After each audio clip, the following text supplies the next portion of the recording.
Welcome to Project U 2.2, the podcast where life and leadership meet endurance. I'm Greg Helmer, joined by my wife and partner in life and work, Carrie.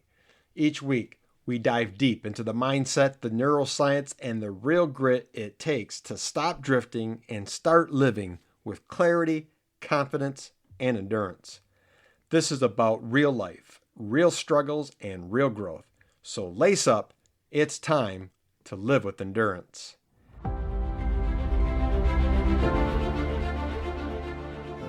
Carrie nailed it this week when she talked about the messy middle, that place where you've started, you are committed, but you're not seeing the payoff yet. And that's where frustration shows up. That's where doubt creeps in. And that's where most people quit. Not because they can't do the work, but because they didn't expect the middle to feel this uncomfortable. What I want to do today is zoom the lens in out a bit. Because the messy middle isn't just personal, it's collective. It shows up in families, teams, organizations, and systems. And when it does, it rarely feels small. It feels disruptive, emotional, and sometimes downright unfair. I learned this firsthand about 6 years ago when we made a major shift as a school district, moving from Microsoft Word to Google Docs and from MacBooks to Chromebooks. On paper, the decision made sense. Collaboration, access, efficiency, cost savings, future readiness. All of it aligned with where education was going. But you see, knowing something makes sense doesn't not make the messy middle easier. We didn't flip a switch overnight either. We gave people time. As a matter of fact, 6 months. We announced a clear cutoff date. We offered training. We provided support. We had drop-in help sessions, professional development release time. We provided coaching. And we provided space to learn, space to struggle. And still, the reactions were all over the map. Some teachers leaned in immediately. They were curious, excited, energized.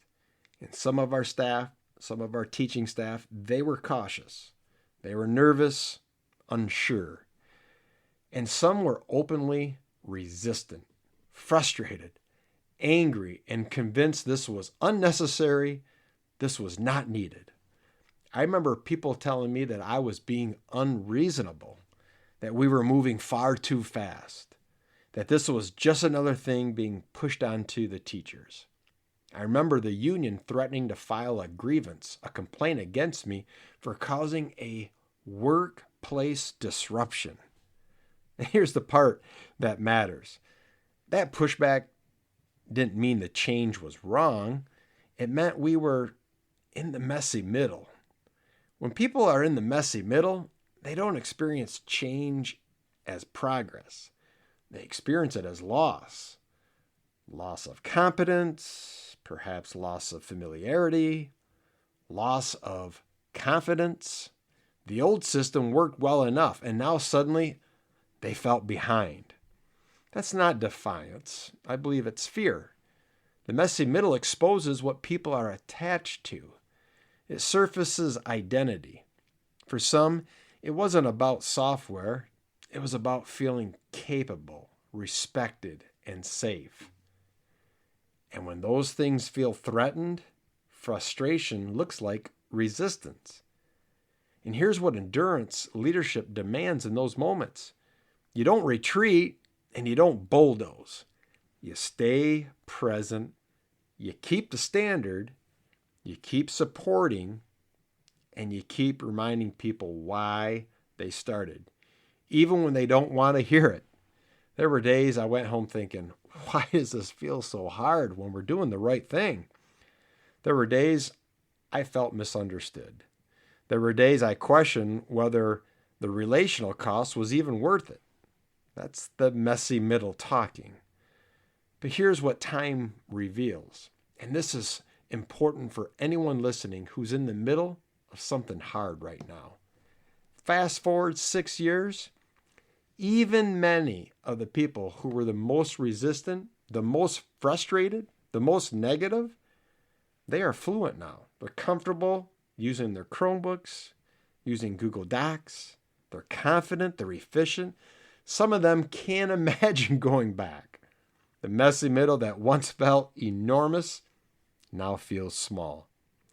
Not because it was small back then, but because it passed. That's the lie of the messy middle. It convinces you that this moment is permanent, that discomfort means you choose wrong. That tension means you should turn back. But growth always feels disruptive before it feels normal. Carrie said it beautifully. The messy middle is where you become. And that's true personally and professionally. In leadership, the messy middle is where trust is tested, where clarity has to be repeated, where endurance matters more than charisma. And here's the part that applies to all of us, not just leaders. If you are in the messy middle of your health journey, your career, your marriage, your identity, of course it feels overwhelming. You have pulled everything out of the drawers. You've stopped shoving things under the bed. You are finally dealing with reality. That doesn't mean that you are failing. It means you are sorting. And sorting always looks worse before it looks better. So if you are tempted to quit because the middle feels too big, pause. Ask yourself, am I expecting this to feel easier?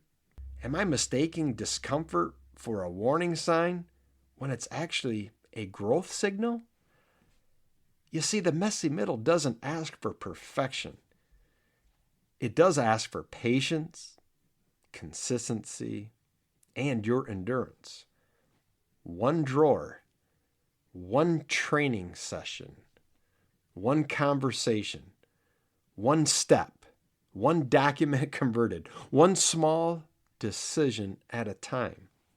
And then, believe me, one day you will look back and realize the thing that almost broke you actually built you. This has been Project U 2.2, where we don't quit, we don't coast, and we don't surrender. If today helped, share it with someone who's ready to give up because the middle feels too heavy. And every Wednesday at 6:22 a.m., Carrie brings the heartbeat of this work, mindset, growth, and the next brave step. Until next time, stay strong, stay real, and keep living with endurance. See you at 6:22.